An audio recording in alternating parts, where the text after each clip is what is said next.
Boleh. Kita tinggal menentukan nanti kamu mobil ini terus aku oke aku gitu terus kamu matiin gitu ya. Oke, yang 3, 2, 1. Assalamualaikum warahmatullahi wabarakatuh. Waalaikumsalam warahmatullahi wabarakatuh. Selamat pagi, good morning. Morning. Apa kabar? Baik. Semuanya sehat semua, alhamdulillah. Ya, pagi-pagi harus Happy. Oke, tepuk tangan dulu. Ya, berarti udah pada sarapan semua ya, karena semangat sekali. Oke, ya. Untuk absen sudah saya bukakan di SSO, nanti bisa diakses ya, mengisi absennya sampai program harus selesai. Ya, oke, baiklah. Nah, sebelum kita memulai perkuliahan pada pagi hari ini dengan materi yang di pertemuan ke-6 ini ya, jadi kita mau flashback lagi ya. Kemarin di pertemuan yang sebelumnya kita membahas tentang apa? Ada yang masih ingat atau amnesia semua? Siapa? Oke, Rita. Oke, good Rita. Nah, kamu masih ingat nggak Rita ya? Apa itu merek, keputusan merek, branding itu seperti apa Rita? Coba Jadi jelaskan. merek itu berupa nama, istilah, tanda, warna, simbol, atau kombinasi untuk mengidentifikasikan barang dan jasa dari seorang atau sekelompok penjual untuk membedakan produknya dengan produk pesaing. Oke, good ya, bagus ya. Jadi kalau kita punya produk, misalkan tidak ada nama mereknya, tidak ada simbolnya, logonya, kita mesti bingung. Kita nanti misalkan menyukai suatu produk, ya, entah mungkin itu hasil dikasih atau gift ya, kita beli di mana. Karena saya pernah ada pengalaman juga kan ya, beli suatu produk di pasar, kebetulan enak, tetapi tidak ada namanya brandnya ya, polosan. Jadi ketika kita mau beli lagi kan kita bingung, kita mau belinya di mana ya, mau beli yang namanya apa sih gitu kan ya. Kalau kita ada namanya, jadi lebih gampang nanti untuk mencari tahu ya, kita harus beli di mana, ini adanya di mana, dijualnya di mana gitu ya. Oke, bagus Rita ya. Kemudian yang kedua tadi terkait apa tadi ya? Packaging ya, packaging ada yang tahu tingkatan packaging yang masih ingat kemarin? Oke, Ririn ya, good. Apa deh? Packaging ada 3 macam. Yang pertama primer, sekunder, dan juga pengiriman. Yang kemasan primer itu wadah utama dari produk, jadi yang bersentuhan langsung dengan produknya.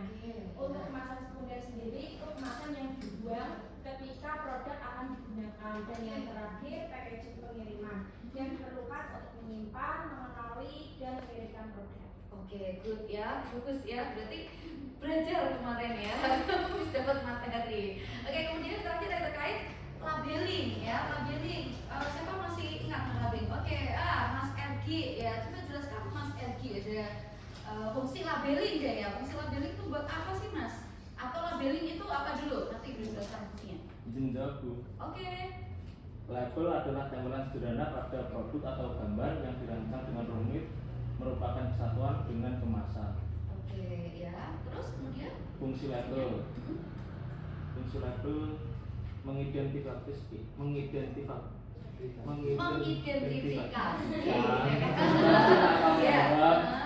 Menentukan kelas produk, menjelaskan produk, mempromosikan produk. Oke, good, very good ya, tepuk tangan. Baju nih, pakai baju semua ya. Ada kan bagian kerah itu? Ya, ada. Contoh labeling. Gak usah mau lihat Mas ya, gak usah dilihatkan. Gak usah ya, nanti lihat di rumah. Ya, baik, oke ya, karena tadi sudah flashback, ya kan sudah pada ingat semuanya, pinter-pinter semua, ya pada belajar ya, berarti ingatannya kuat semua. Maka kita langsung masuk aja ke materi untuk pertemuan kali ini ya, yaitu terkait apa dong? Ya, pemasaran produk jasa. Tapi sebelum masuk ke intinya, saya mau tanya-tanya. Nah, setiap hari kita ini kan bersinggungan pasti kan dengan yang namanya ada produk barang, ada produk jasa. Kalau produk barang kan banyak di sekitar kita. Apa itu? HP-mu itu, tempat minum, ya kan, baju, ini yang kita pakai, sepatu. Ini kan produk berupa barang ya. Ada meja, ada laptop ya, ada proyektor. Itu kan produk barang. Nah, yang produk jasa, semua tahu ya kan? Apa aja coba contohnya? Ayo, iya Bintang, apa Bintang? Jasa percetakan. Oke, good. Terus apa lagi? Ya deh. Jasa penjahit kunci Bu. ahli kunci ya. Ini si siapa? Indra ya, Indra. Oke. Oh saya mau tanya kebetulan Indra ya. Indra kan punya usaha jasa apa tadi memperbaiki kunci ya. Itu ahli kunci ya. Itu ahli kunci segala kunci kan? Ya, Atau kunci apa? segala kunci. Oh segala kunci bisa ya? Bisa. Kunci rumah, kunci mobil, motor bisa ya? Bisa Bu. Kunci Oke. berangkas. Bisa. Bukanya 24 jam ya? 24 jam. Katanya, wah luar biasa ya. Ini promosi ya. Nanti kalau ada kendala ya kunci tentang perkuncian nanti ke Mas Indra ya. Nanti kita nomornya itu 24 jam itu Mas Indra itu bisa ya. Aja nanti ada musibah kunci motor hilang atau gimana gitu ya. Nanti langsung hubungi Mas Indra ya. Kayak saya kemarin sama Miss Endang kemarin ada ini kan baterai kunci mobil kan habis tuh ya, langsung lah itu menghubungi Mas Indra ya. Nah itu prosesnya gimana Mas kalau mau pakai jasanya Mas Indra? Tinggal ngechat aja ya. Ya, bisa menghubungi nomor yang tertera di Google Maps gitu. Oke, nanti ada yang bisa dipanggil datang. Ada kita yang harus datang ke sana ya, nggak apa-apa ya, bisa fleksibel Bisa. ya berarti. Oke, berarti itu adalah prosesnya dari penyampaian jasanya itu, layanan jasa di tempatnya Mas Indra ya, karena dia punya kebetulan ya, dia punya usaha sama kakaknya ya Mas ya, Iya. sama kakaknya itu usaha itu tadi ahli kunci segala kunci ya kan, segala kunci ya. Oke, terus kemudian saya mau minta dijelaskan deh tadi proses misalkan tadi jasa percetakan ya, percetakan atau jahit lah ya, jahit ya deh. Ini siapa lupa namanya? Siapa? Mila ya, Mil, tolong Buin jelaskan Mil proses penyampaian jasa yang dijahit itu tadi seperti apa dari awal sampai akhir gimana?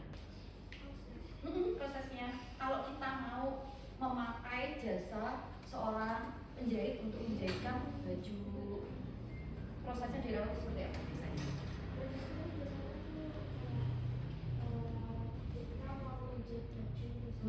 Datang dulu mungkin.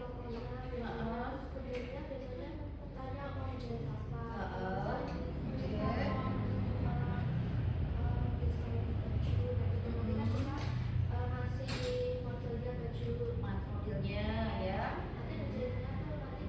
diukur, oke, kemudian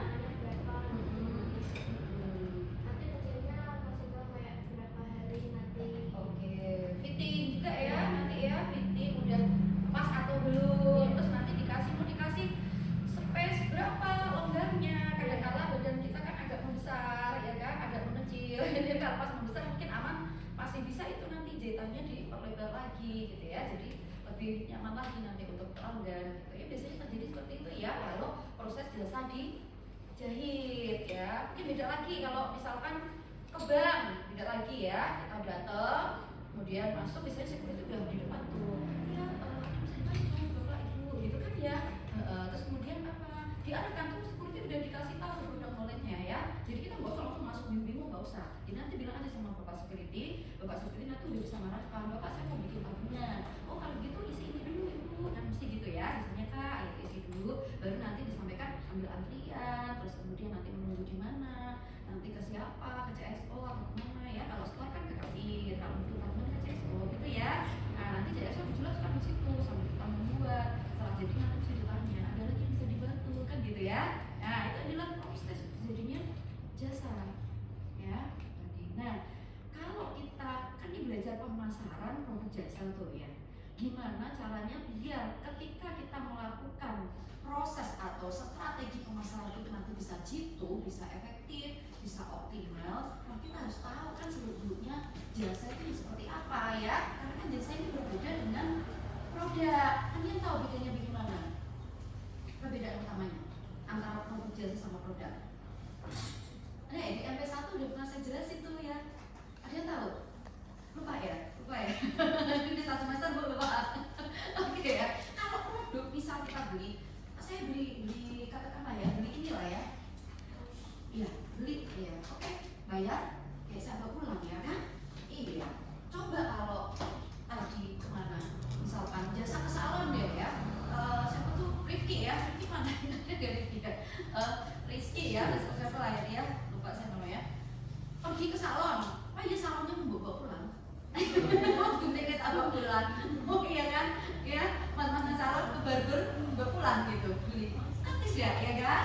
Iya, jasa aja kita dipotong waktu, oh saya pengen model yang begini nih, yang beginian gitu, kayak artis Korea misalkan ya, kayak siapa itu lagi dua itu siapa, ya begini modelnya, oh udah bagus ya, oke, kemudian udah bayar kan, puas ya puas besok datang lagi lah, ke langganan di situ ya, terus nanti kata-katakan ke teman-teman gitu, kalau ketemu sana aja tuh bisa langganan kan gitu, ya, tapi kan nggak ikut dibawa pulang kan itu, saya sekalian salon ya, saya bawa pulang, kan bukan ya, kita membeli jasa itu tadi tentang potong rambut atau mungkin mewarna ya atau meluruskan kan gitu, ya kita rasakan itu jasanya itu kita rasakan, yang kita bayar itu adalah itu tadi pelayanannya, rasanya ya, walaupun bentuknya tadi misalkan rambutnya sudah jadi terpotong rapi seperti yang diinginkan hasilnya kan gitu, perbedaannya berarti apa?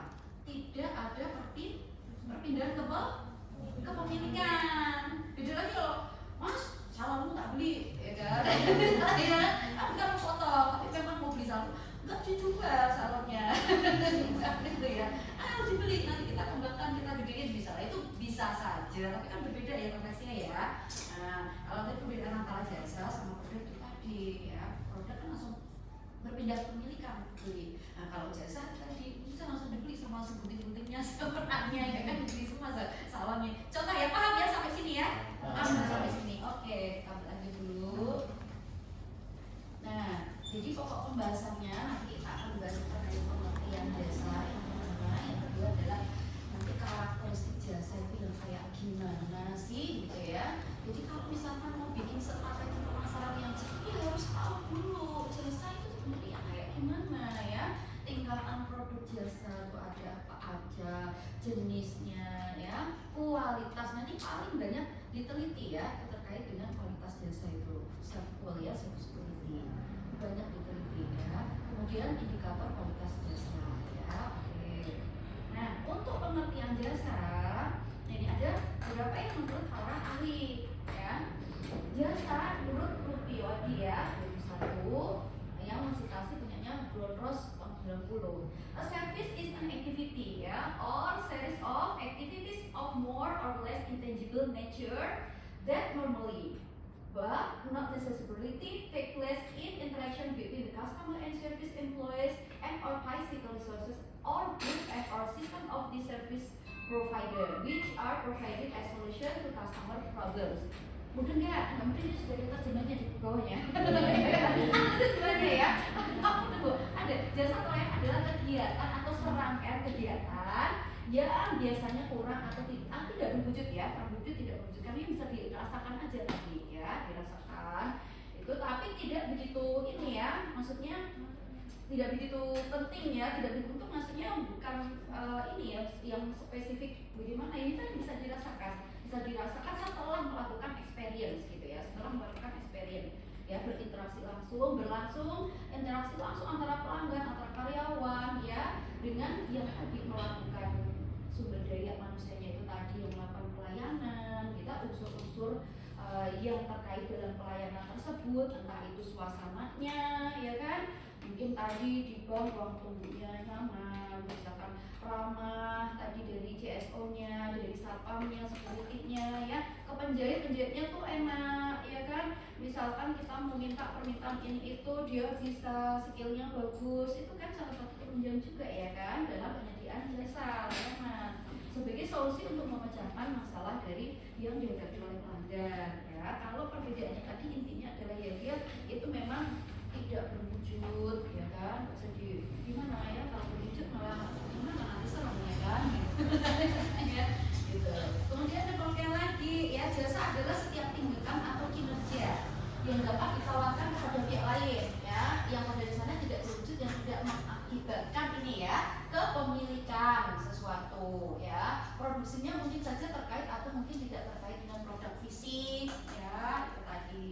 Kalau perbankan tadi ada kan, mungkin tadi muncul tadi produk fisiknya kayak buku tabungan, terus buka pas tabungan ya, terus kartu ATM misalkan. Kalau penjahit tadi kan nanti jadi baju, tadi kan jadi produk baju ya kan, atau mungkin yang benar-benar nggak ada nanti produknya, misalkan jasa apa, konsultasi ya kan, konsultasi misalkan psikolog iya kan, ya ada barangnya nih, kasih barang apa dong ya kan, iya ya, jadi hasil konsultasi aja, diskusi dengan jasa psikolog ahli ahli gitu ya, psikiatris gitu, bahwa oh saya punya problem ini ibu, gitu diceritakan. Terus kita melakukan nanti treatment psikoterapi atau untuk mengamankan gitu ya.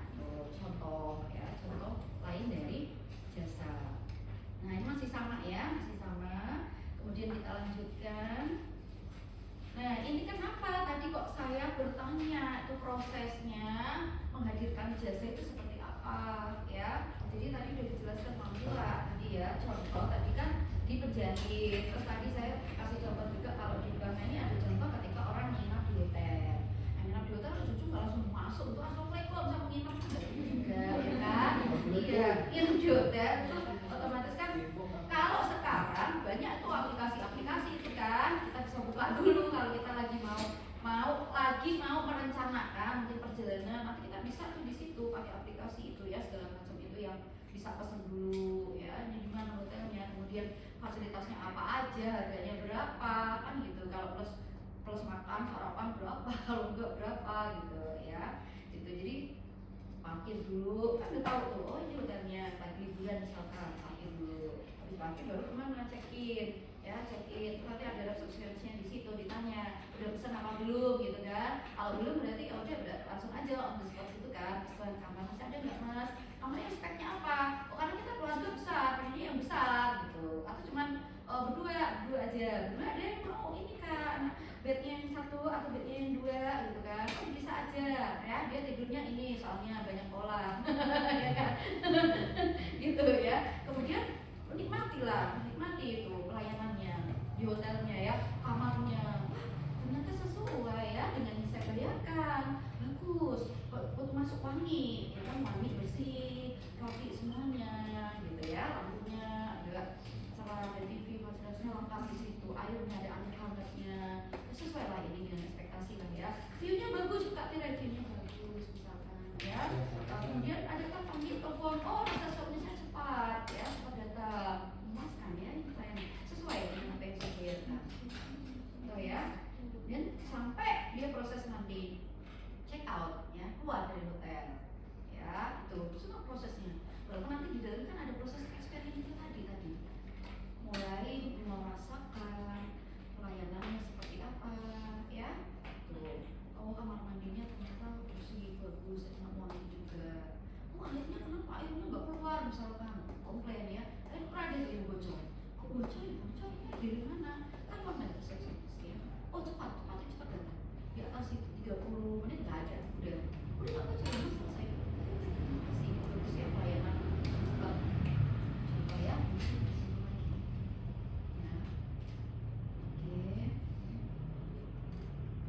Ini ketika layanan contoh perpustakaan ya kan, kalian suka ke perpustakaan tidak ya? Tidak bu ya kalau ke perpustakaan kita di mana tuh, misalkan pinjam buku, ada yang pernah pinjam buku di sana?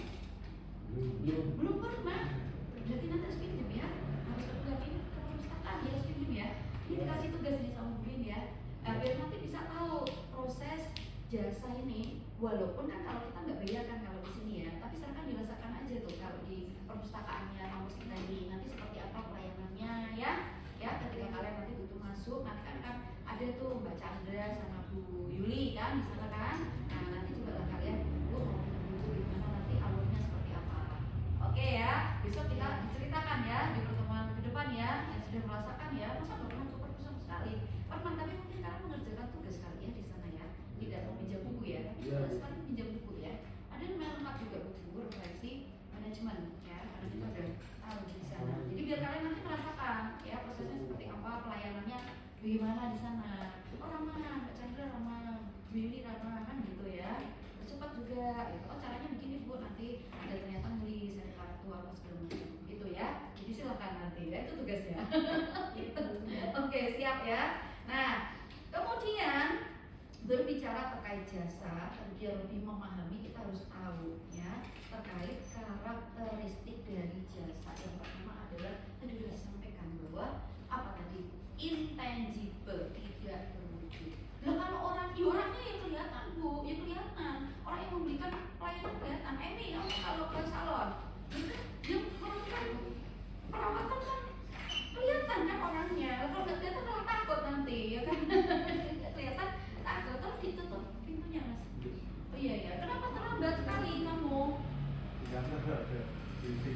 Oh, oke, masih ini ya. Kalau kemarin ada yang kamu itu salah jadwal katanya. Tetap ya, ininya kemudian tidur. Oke, lumayan lah ya teman-temannya ya Mas Kamis ya. Ya, oke. Intensi tidak wujud ya. Yang tidak terwujud itu adalah pelayanannya itu tadi ya. IM ya, pelayanannya bisa dirasakan. Buat kemarin itu salah. Bisa enak, ceritanya enak. Terus ininya pokoknya inilah pokoknya bisa relax lah pokoknya enak banget gitu ya pelayanannya. Tapi orangnya kan kelihatan melakukan tindakan itu kelihatan, peralatan itu kelihatan. Yang maksud adalah ini bisa dirasakan. Ketika kamu sudah merasakan, nanti bisa ini enggak sesuai enggak sebenarnya. Padahal kalau udah biar mahal juga enak cuma sebentar gitu ya. Enggak kerasa lagi cuma gini-gini doang gitu ya. Enggak kerasa besok enggak mau ada lagi. Kalau enggak puas. Kalau enggak puas kalau besok langganan gitu ya. Gitu. Intangible tidak terwujud. Tapi dirasakan bisa. Ya. Kemudian inseparability tidak bisa terpisahkan. Ini bisa tadi lupa ya. Nah ini kan ya intangible. Jasa tidak bisa dilihat, dirasa, diraba, didengar, dicium ya. Bisa dirasakan manfaatnya tadi ya. Kemudian tidak bisa dipisahkan. Tidak bisa dipisahkan dari penyedia jasanya itu tadi ya kan. Ini kan ada orang yang memberikan pelayanan. Lalu sendiri gimana ya. Kalau luar negeri kan udah pakai robot sekarang ya. Mengantarkan apa gitu kalau di perusahaan-perusahaan kan ada pakai robot gitu. Kalau di sini dia masih pakai manusia ya. Ke salon pas manusia dikirimkan gitu kan dipotong. Dipotong kan manusia nggak bisa dipisahkan. Bisa sendiri-sendiri. Lalu nanti siapa yang melakukan pelayanan dong gitu ya. Kemudian variability, bervariasi ya. Jasa itu mudah berubah tergantung kepada siapa penyedianya dan kapan, di mana dan bagaimana. Ini pentingnya adalah konsistensi, SOP. Kalau ya ada kita sama si A sama si B rasanya beda ya. Pernah nggak mengalami kayak gitu? Ada pengalaman seperti itu nggak? Ada, cerita deh di mana? Siapa tadi yang ada pengalaman? Rita? Oh iya, di mana Rit? Waktu apa? Waktu ke mana? Ke salon. Oh ke salon. Gimana apa yang dirasakan?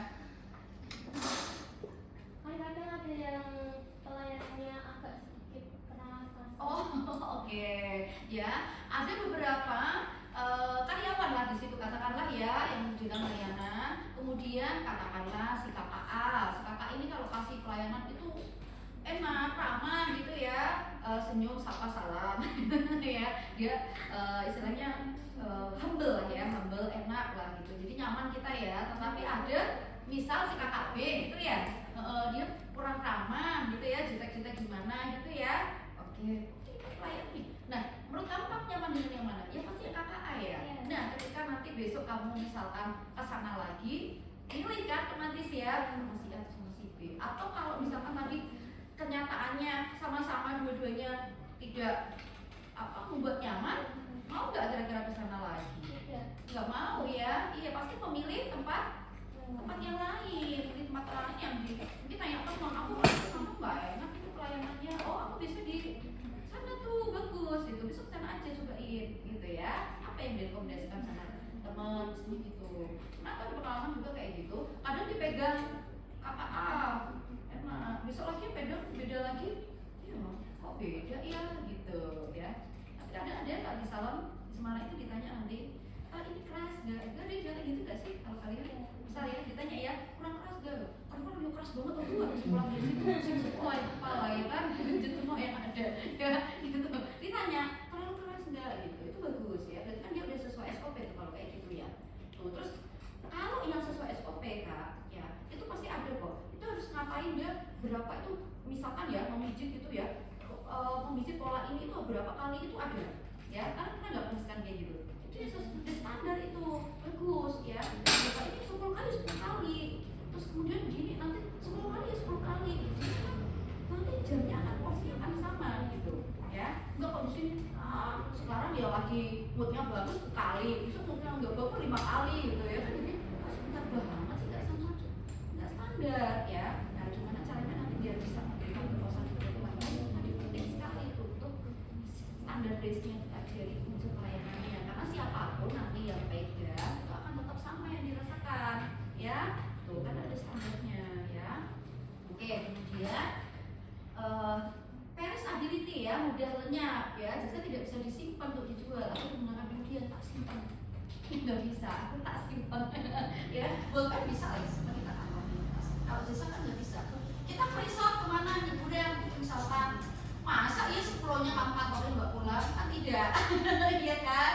Ya perasaannya itu tadi, kenangannya yang dibawa pulang, ya kan? Perasaannya, misalnya itu enak, nyaman, pelayanannya bagus, view-nya bagus, resortnya bersih misalkan. Oh bisa mana lagi dong ya, nyaman, ya ramah anak-anak misalkan. Oke ya, sampai sini paham ya? Ya, middle karakteristik jasa. Jadi kalau sudah tahu ini tadi semua, nanti kalau mau merumuskan strategi pemasaran, berkaca pada ini. Oh, ternyata jasa itu sulit gampang. Ya, dibandingkan dengan produk, karena ini tangible kelihatan. Kak, ini kok ini sih apa macet misalkan kelihatan. Ini kok pecah misalkan langsung kelihatan ya. Kalau jasa itu harus kan dirasakan dulu. Dirasakan dulu beberapa waktu baru memuaskan atau tidak. Kalau produk langsung bisa kelihatan, kita bisa tahu, langsung kita bisa identifikasi. Ini sulitnya jasa di situ, jadi harus lebih hati-hati ya. Kalau mau lihat strategi terkait pemasaran jasa. Nah, selanjutnya adalah terkait tingkatan produk jasa. Nah, ini saya tunjukkan semuanya sekalian. Yang pertama adalah the core of generic produk inti atau generic dari jasa-jasanya itu sendiri ya. Contohnya koleksi yang lengkap dan ruang belajar pada jasa perpustakaan ya. Bukunya lengkap ya, bukunya lengkap, terus kemudian aksesnya mudah, suasananya di dalam juga menyenangkan gitu ya, apa namanya, nggak panas gitu. Kemudian the expected product yang ini diharapkan menjadi produk inti bersama dengan pertimbangan keputusan pembelian ya. Ada unsur yang misalkan mendukung untuk kita bisa mengambil atau membeli sebuah atau merasakan sebuah jasa tertentu ya, menggunakan jasa tertentu. Misalkan ya itu tadi ada unsur lobbynya nyaman. Kalau tadi kan misalkan ya ruang perpustakaannya, bukunya lengkap, kemudian ditunjang dengan toiletnya bersih, aksesnya mudah ya. Kemudian di augmented product, area yang memungkinkan suatu produk diferensiasi ada perbedaan. Perbedaannya kalau bisa tuh customer service-nya tuh excellent banget ya. Baru kita datang aja udah sambutannya udah luar biasa kan. Tapi udah perpustakaan jadi kita welcome fruit ya. Kalau di hotel kan ada ya, welcome fruit, selamat datang. Ada kalau artis-artis dikasih ada bunga, bentuk-bentuk ya. Natasha Wilona, selamat datang, terima kasih, kan dikasih beberapa buah, dikasih bunga, kan gitu ya, dikasih gift, kan gitu, kan gitu, itu endorse ya, nanti diposting di sosial media kan itu kan endorse nanti hotelnya ya, gitu. Kemudian potensial produk potensial merupakan tampilan dan manfaat tambahan yang berguna bagi konsumen atau mungkin menambah kepuasan konsumen ya, dapat memberikan kelebihan ya. Jadi kayak dia nanti mau berpindah itu males lah gitu, karena kan switching cost itu juga ada, dia berpindah brand gitu kan, jadi udah biasa pakai ini kemudian berpindah, mungkin di sana mungkin lebih mahal atau lebih jauh, nah itu kan ada switching cost yang harus dikeluarkan ya. Jadi ada lah unsur-unsur yang potensial yang membuat orang itu enggan untuk berpindah, karena misalkan ya kebetulan dekat kok dengan rumah ya kan, tempat cuci motor misalkan dekat dengan rumah ya, itu salah satu poin juga ya. Selain tadi pelayanannya bagus, nyucinya bersih, harganya juga sesuai ya kan, itu terjangkau. Oke ya, lanjutkan ya. Setelah dari tingkatan produk, nah kita menuju ke jenis produk jasa. Ini banyak banget ya ini. Nah, terdiri dari dua ya, profit dan non profit. Membahas yang mana dulu, profit atau non profit? Non profit dulu ya, sedikit. Kalian bawa information service. Contoh, siapa coba bisa kasih contoh? Informasi, jasa informasi. Kalian tuh pasti pakai kayak begitu, ya kan? Apa coba? Bisa? Hah? Iya, SSO itu kan SEO sorry ya, SSO kan punya kita SEO pencarian kan,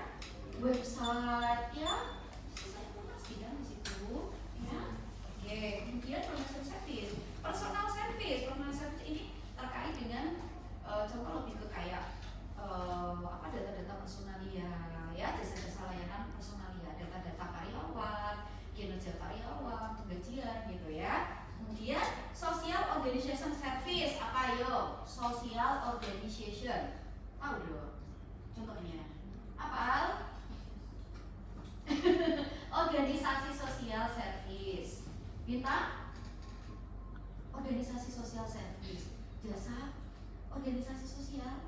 Apa Arif? Arif ditangkap belum lagi. Pembagian sembako.